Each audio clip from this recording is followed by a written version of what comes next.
Let's go ahead and figure out what we should do about Joey. I'm going to jump to the Permissions tab in the upper right-hand corner, and let's go ahead and explore the idea of roles. So here we have a list of permissions, and then on the right, as we explained earlier, there are several roles: anonymous user, authenticated user, and administrator. Now, Joey has the role of authenticated user.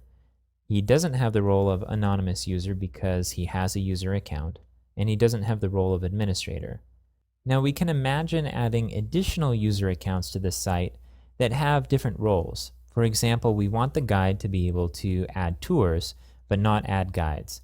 But we're also going to eventually create an account for the marketing manager, and we want them to be able to modify the content of our pages as well, like the home page. So we're going to have different permissions for different users. In addition, we're going to have multiple guides, so we'll have multiple people that need the same set of permissions.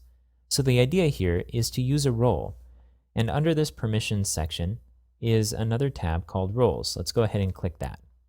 Here we can add a new role, and let's go ahead and add a new role for guide. I'm going to type in guide and click Add Role. This adds the user here, and we can click Edit Permissions next to this role in order to give this role certain permissions.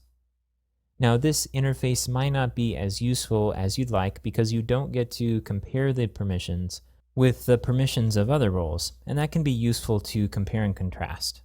So let's go ahead and go back to the main permissions page by clicking Permissions under Permissions.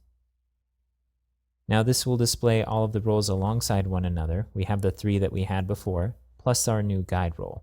And from here, we can take a look at the permissions and figure out what specific permissions this user should have.